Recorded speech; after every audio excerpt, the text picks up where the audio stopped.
It's so true that sometimes, we deal with, I mean, there's a big word within the Christian faith tradition, idolatry. A lot of people might not know that word outside of the faith, but the idea where we take something that we take anything and we make that the focal point of who we are and what we do, right?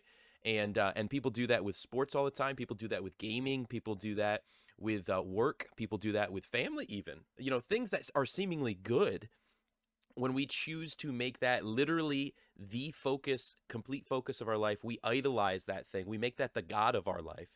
And idolatry becomes a thing that we all interact with, we all face. We have those choices that are available to us every day, whether it's about those little everyday things, little things that affect, like you said, about putting on what shoe you put on. Are you gonna be the crazy person who puts on one sock and then one shoe and then the other sock and the other shoe? Or are you gonna be the guy who puts on both socks first and then both shoes? I don't know. You got to make that choice every day.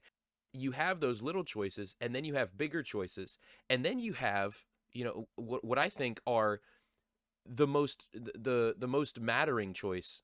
The most mattering, is that even a way to say something? The choice that matters, honestly, the most to us, which is a choice of faith, a choice of belief. And uh there's many reasons to that, and I want to hear from you, maybe what you have to say a little bit on why does our choice matter so much. Choice matters, obviously, Yeah. because it affects the outcome of everything that we, of what's next. It affects the outcome of things. But when it comes to why would someone in my shoes, why would, as a dad, as a husband, as a football fan, um as anything, why would I ever say that the thing that matters the most, the choice that matters the most, is that of faith? Well, yesterday we had a huge blowout. Like we lost, 21-42. Okay. I could have chosen to let that affect me the rest of the day. Yes. Do I like it when Carolina wins and I'm able to watch that game? Yes. You know, but you know, my youth, I'm a youth pastor. My youth group, I'm at church at 4:30 every Sunday, and I have a 3-hour program that we run. And if I chose to let that dictate my mood the rest of the night, we had a fantastic night last night. It was one of our messiest nights, which I'm not wasn't super excited about, but we had a great discussion and everything. And that wasn't, I didn't choose to focus on, man, we just got creamed, because that's not where my hope lies.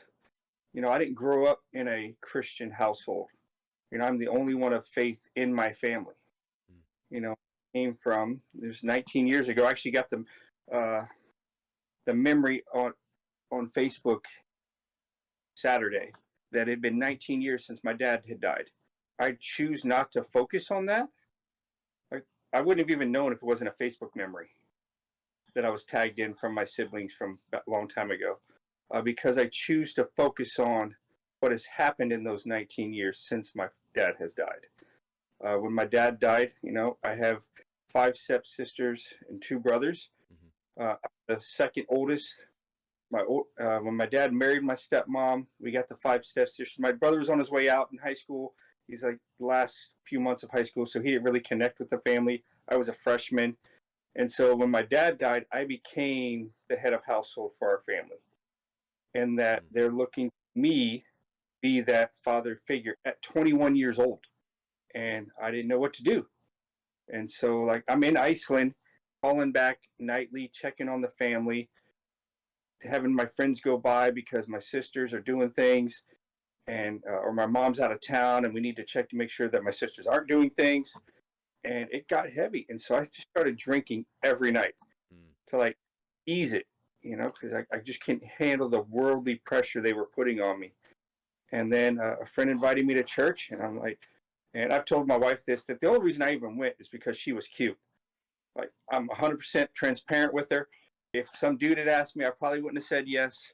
And so I went, and it was a sermon. It felt like I was the only one in the room. Pastor kept looking at me. And I've spoken sermons for, and I try not to look at one person because I don't want them to like feel like I wrote the sermon for them.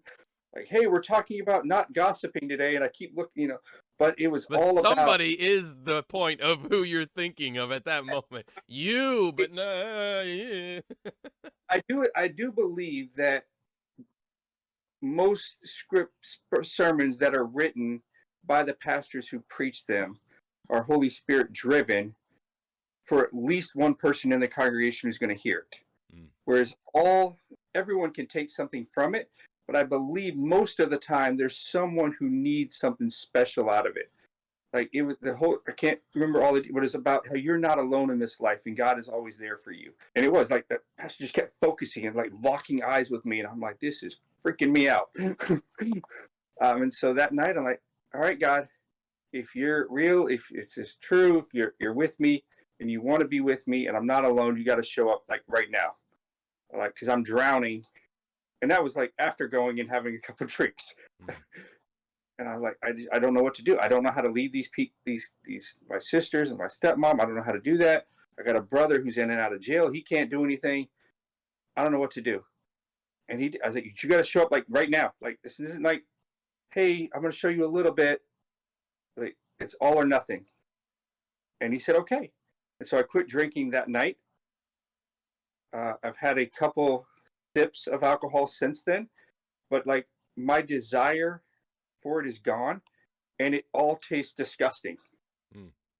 I was like, hey, let me taste that. Like that's how God worked. He took the desire away, and then in case I ever tried to like override the desire, it all tastes nasty to me now.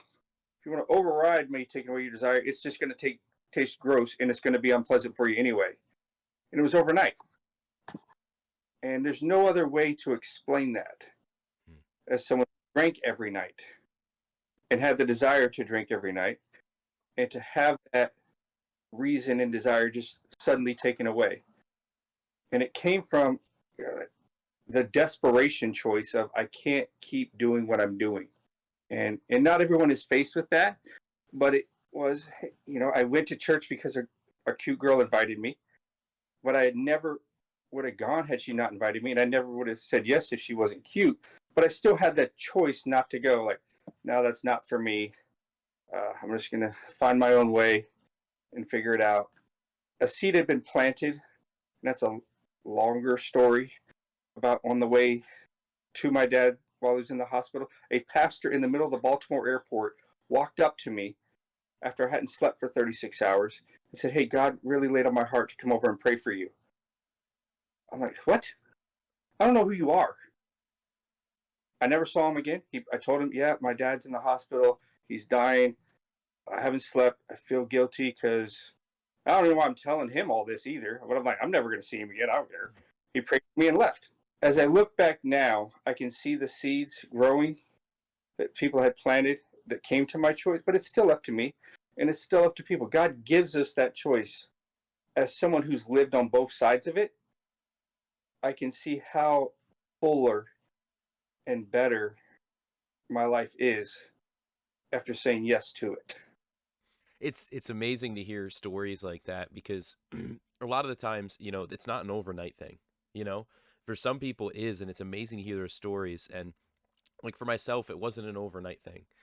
For myself, it was over a period of time seeing the outpoured faith and the living out of faith by my mom after the attempted murder from my biological father, and just seeing that over time, and then coming into a place of accepting that forgiveness of Christ. So it's really cool to hear when different things like that. It's God will work miraculously.